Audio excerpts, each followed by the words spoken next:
आज की इस क्लास में पढ़ने वाले हैं इकाई लागत से आशय, मीनिंग ऑफ यूनिट कॉस्टिंग। ठीक है, यूनिट कॉस्टिंग होता क्या है, इसका प्रयोग किस उद्योग में होता है, उन सभी के बारे में जानेंगे। देखो, इकाई तथा उत्पादन लागत पद्धति का प्रयोग, यदि पूछे इकाई लागत क्या होता है तो भी उसका आंसर एक ही होगा। यदि उत्पादन लागत पूछे या इकाई लागत तो दोनों का आंसर यही होगा। आप लोग एग्जाम में कंफ्यूज मत होइएगा। तो देखो, इकाई तथा उत्पादन लागत पद्धति का प्रयोग उन संस्थानों में किया जाता है जहां उत्पादन कार्य जो है बृहद स्तर पर संचालित की जाती है।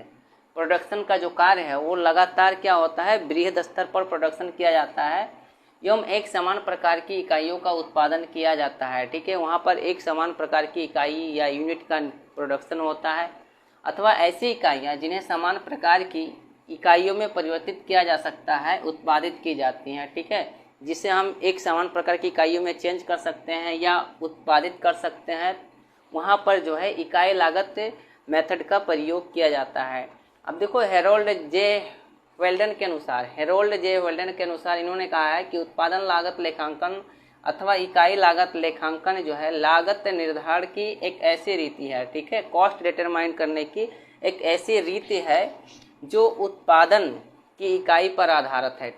ठीक है, जो उत्पादन की इकाई पर आधारित है कि एक यूनिट को बनाने में कितना कॉस्ट लगता है, जहां निर्माण कार्य जो है निरंतर क्या होता है, चलता रहता है।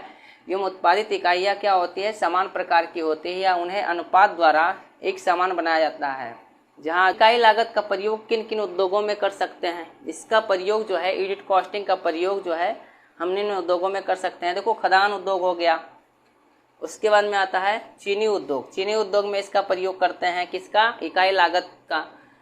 उसके बाद में आता है ईंट भट्ठा उद्योग में इकाई लागत का प्रयोग करते हैं या यूनिट कॉस्टिंग का प्रयोग करते हैं। वहाँ पर एक ईंट को बनाने में कितना कॉस्ट लगता है, ये सब को ज्ञात करना आसानी हो जाता है किसमें, यूनिट कॉस्टिंग में।